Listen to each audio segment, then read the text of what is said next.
Boa tarde, pessoal. Vamos começar então com a nossa primeira aula à distância. Vamos ver como é que a gente vai trabalhar aqui, tá? Então, assim, a gente vai agora começar a ver os primeiros tecidos de uma maneira geral. Os tecidos, no caso agora, tecido de revestimento. Depois que a gente estudar cada tipo de tecido e suas particularidades, a gente volta entrando nos detalhes de uma planta monocotiledônea, uma planta dicotiledônea, as estruturas de raiz e caule, certo? Então, começando com epiderme, só para a gente lembrar a origem, né, da epiderme. Então, ela vem dos meristemas apicais e nesse processo de diferenciação, a gente tem origem a protoderme e em seguida a epiderme. A epiderme, então, a gente vai ver que é um tecido de revestimento em plantas com tecidos em crescimento primário, em plantas com desenvolvimento primário. Então, é um tecido primário, certo? Uma planta que for desenvolver um desenvolvimento secundário, um crescimento secundário, perdão, ela vai substituir esse epiderme pela feloderme através do felogênio, que é o meristema secundário. Bom, então, primeiro, a epiderme é um tecido vivo, com origem na protoderme, que possui uma das maiores funções, gerais, seria o revestimento externo dos órgãos da planta, raiz, caule, folhas e frutos, sendo uma formação formada por uma única camada de células e esse tecido é contínuo. Nessa imagem a gente consegue visualizar uma folha e aí você tem um corte, na verdade aqui seria um corte pequeno, né? Ele não pega a borda, mas você teria então uma continuidade da epiderme fazendo a volta na borda e aí formando então epiderme abaxial e epiderme adaxial, ou seja, epiderme superior e epiderme inferior. A função, né? A epiderme seria um sistema de células de formas e funções variadas, geralmente formado por uma única camada de células, sendo um tecido vivo. Portanto, em geral, ela vai ser colorida de azul nos nossos cortes usando safra-blau. A exceção quando tiver revestimento de cutícula. Função revestimento externo da planta. A disposição dessas células ela é compacta, porque ela está em contato direto com o ambiente, e ela possui uma série de modificações estruturais de acordo com os fatores ambientais, que a gente vai vendo ao longo das particularidades da epiderme. Ela impede a ação de choques mecânicos, invasão de agentes patogênicos, além de restringir a perda de água. Outras funções relacionadas à epiderme. Então, trocas gasosas por meio dos estômatos.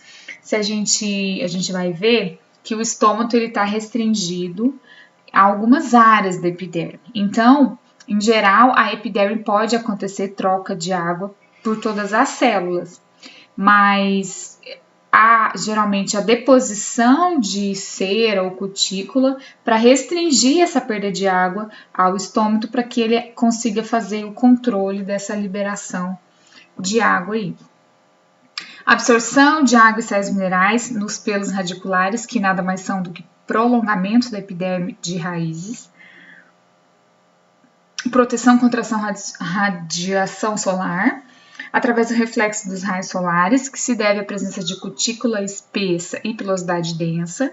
Como eu disse, essa cutícula ela vai revestir a epiderme, reduzindo a perda de água, ou seja, restringindo a perda de água ao estômago, porque na região do estômago há um controle de abertura e fechamento, tá? Então, se ela está num lugar que ela precisa controlar essa perda de água, uma planta de ambiente mais quente, ela vai fechar o estômago e regular essa saída de água, tá? E a pilosidade densa também acaba tendo a mesma função que na gente. Os pelos, eles mantêm uma umidade na superfície da epiderme, evitando o superaquecimento do citoplasma das células do mesofilo.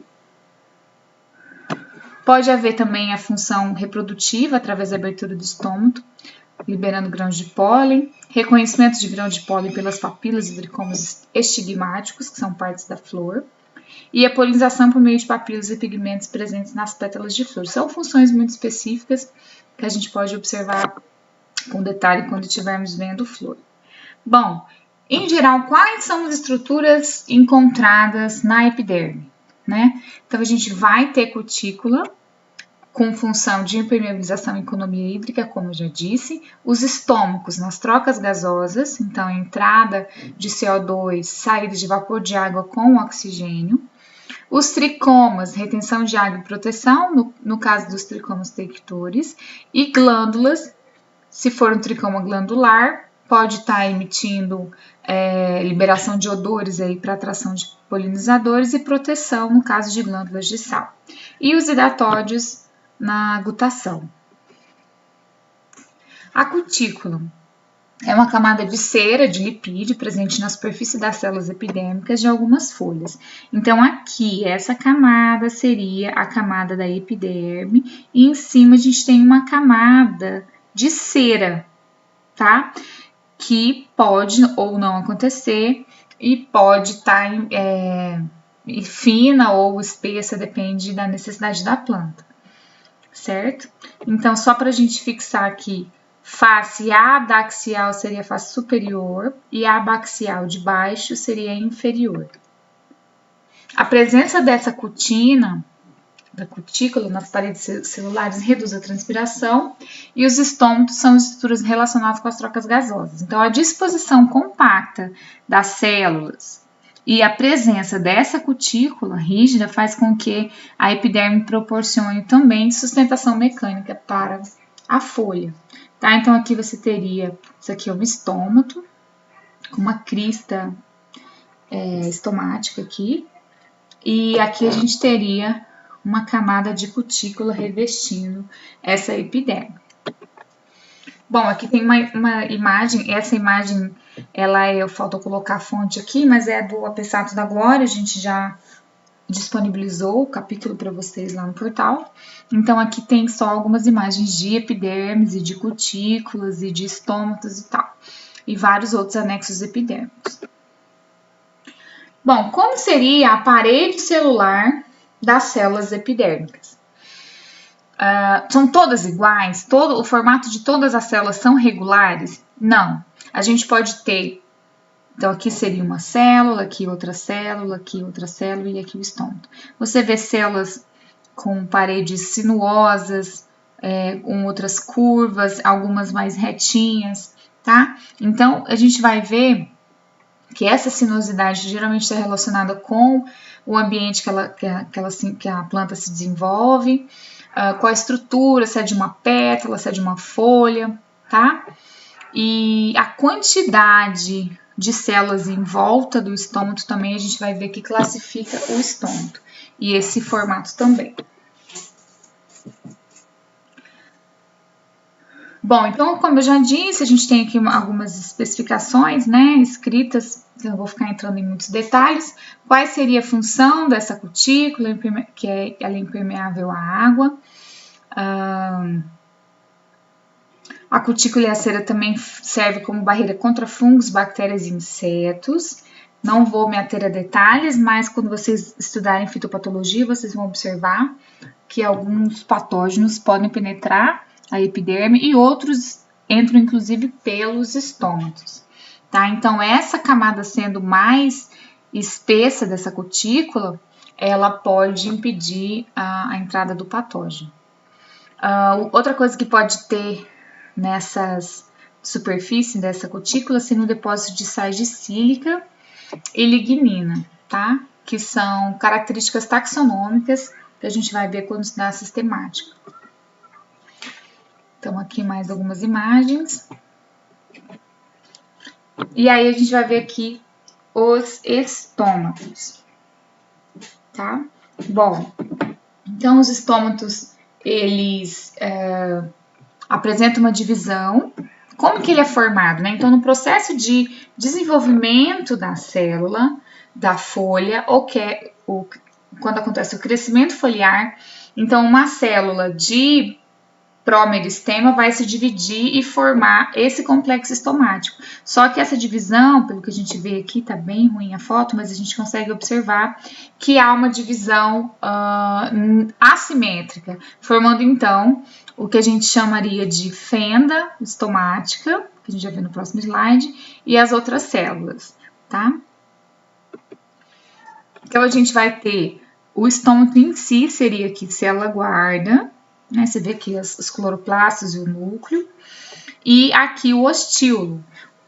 Estômato, gente, vem da palavra estoma, de origem grega, que significa boca. Então, o certo seria falar que estômato é apenas a abertura, mas não. Esse termo ele é empregado para definir o conjunto das duas células guarda mais o ostíolo. Então, isso aqui, que são as duas células guarda mais essa abertura, que é o que abre e fecha. Vocês vão ver depois em mecanismos de contração celular, bomba de sódio e potássio, você vai ver como que acontece essa abertura. Existe uma regulação do controle de água dessas duas células que permite com que ela abre e feche. E aí, então, a gente tem um complexo estomático. E a célula subsidiária? Ela faria parte do complexo estomático e a disposição dessas células é que vai dar a nomeação do tipo de estômato. Então, aqui mais um esqueminha, num corte paradérmico, ou seja, uma vista superficial, isso aqui é um desenho, e aqui um esquema de um corte transversal. Então, mostrando o ostíolo, célula guarda, célula subsidiária e uma célula comum normal.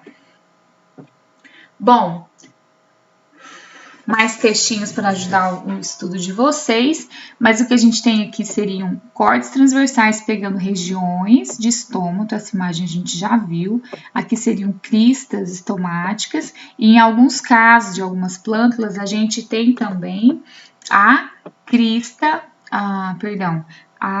câmara subestomática, ou seja, para baixo do estômago, ou seja, para a parte interna, a gente tem o estômago com uma região para armazenamento, vamos dizer assim, de ar, né? Para que essa troca de vapor de água com o ambiente não seja tão rápida, né? A gente teria aí, então, uma região para guardar vapor de água, vamos dizer assim, e quando esse estômago fosse abrir para liberar vapor de água, essa troca fosse mais lenta, certo?